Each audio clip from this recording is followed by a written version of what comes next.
வணக்கம். ஆரோபாரத் கனெக்ட் சார்பாக அகிலாண்டம். ஒரு சப்ஸ்கிரைபர் கேட்டிருந்தாரு, குப்பையை எரிக்காம என்ன பண்ண அப்படின்னு கேட்டிருந்தாரு. நன்றி. இப்போ கூட அந்த வீடியோ பார்த்தீங்கன்னா, அந்த தீ எரிச்சிட்டு இருக்கிற அந்த வீடியோ தான். அந்த அந்த வீடியோவில் நீங்க பார்க்கலாம். நான் வந்து மகாராஜா நகர்லேருந்து இந்த தியாகராஜா நகர் இந்த ஷூட்டிங் ஸ்பாட்டுக்கு வரதுக்கும் போது இந்த வீடியோ எடுத்துட்டு வந்தேன். ஆக்சுவலா நிறைய விஷயங்கள் வந்து இப்போ பண்ணியிருக்காங்க. அந்த வேஸ்ட்டை வந்து ரீசைக்கிள் பண்றதுக்கு நிறைய ஆர்டிகல்ஸ் நிறைய பண்ணியிருக்காங்க. இதெல்லாம் பாருங்க, பின் அண்ட் வின்ங்கிற ஒரு ஆர்டிகல், வீக்ல உள்ள ஆர்டிகல். அதே மாதிரி பாத்தீங்கன்னா அந்த பிளாஸ்டிக் எல்லாம் எடுத்து பண்றாங்க, அதனால வேலை வாய்ப்பும் கிடைக்குது. இந்த சிகரெட்ல உள்ள பின்னாடி உள்ள அந்த இதை வந்து பூமியில பட்டா அது எவ்வளவு பாதிக்கும்னு சொல்லி ஒரு 10 ஃப்ரெண்ட்ஸ் சேர்ந்து கோட் என்டர்பிரைசஸ் சொல்லி ஒன்று ஆரம்பிச்சிருக்காங்க. இப்படி நிறைய விஷயங்கள் இருக்கு. உதாரணத்துக்கு சொல்லணும்னா, தமிழ்நாட்டில் உள்ள Thiagaraja college of engineering Madurai, நான் படிச்ச தியாகராஜா ஸ்கூல் ஆஃப் மேனேஜ்மெண்ட்ல உள்ள தியாகராஜா காலேஜ் ஆஃப் இன்ஜினியரிங்ல உள்ள ப்ரொஃபசர் வந்து அந்த பிளாஸ்டிக் ரீசைக்கிள் பண்ணி ரோடு போடுறதுக்கு அவருக்கு அவார்டு கொடுத்தாங்க. அது வந்து இப்பவும் இம்ப்ளிமெண்ட் கவர்மெண்ட் பண்ணிட்டு இருக்கிறாங்க. அந்த இதை இந்த மாதிரி ரீசைக்கிள் பண்றதுக்கு நிறைய இது இருக்கு. அதே மாதிரி மண்ணை வந்து பயோமைனிங் பண்றது என்னங்கிறது இது.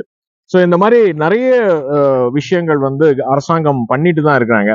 பட் நம்ம வந்து அதை நம்ம சரியா கவனிக்கிறோம். இங்க பாருங்க, இவ்வளோ மோசமான குப்பையை கூட அவங்க வந்து ரீசைக்கிள் பண்றாங்க. இதெல்லாம் இது கம்ப்ளீட்டா ஆர்டிகல், கம்ப்ளீட்டா குப்பையை பத்தி ரீசைக்கிள் பத்தி உள்ள ஆர்டிகல். நான் சொன்ன மாதிரி என்னுடைய கலெக்ஷன்ஸ், நிறைய கலெக்ஷன்ஸ் நான் வச்சிருக்கேங்கிறது நிறைய பதிவுல சொல்லியிருக்கேன். இதோ முக்கியமான விஷயம் பாத்தீங்கன்னா, இது எல்லாரும் தெரிஞ்சுக்கிட வேண்டியது. நம்ம தமிழ்நாட்டில் தான் இப்படி ரெசிடென்ஸ் அசோசியேஷன் இருக்காங்களா? இங்க நிறைய ரெசிடென்ஸ் அசோசியேஷன் இருக்கு. திருநெல்வேலியில ஃபெடரேஷன் ஆஃப் ரெசிடென்ஸ் அசோசியேஷன் இருக்கு. இங்க பாருங்க, கோட்டயத்துல இருந்து நல்ல மணிக்கட்டுல இருந்து எட்டுமன்னூர் போற பைபாஸ் ரோட்ல எர்ணாகுளத்துல இந்த மாதிரி உள்ள டம்ப் யார்ட், நான் இப்ப எந்த குப்பையை பத்தி பேசிட்டு இருக்கணும், அந்த டம்ப் யார்ட்ல வந்து ஒரு அருமையான ஒரு ஈகோ டூரிசமா பண்ணி இது இன்டர்நேஷனல் லெவல் அவார்டு வாங்கியிருக்கு.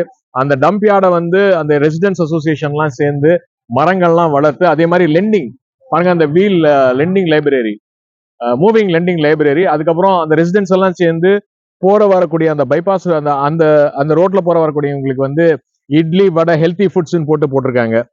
Residents have gotten together to turn a garbage dump into eat out destination. அது மட்டும் இல்ல, the food is cooked at home and served hot at the food stalls. So they received the award. Guinness Book World Recordsல கூட இது வந்திருக்கு.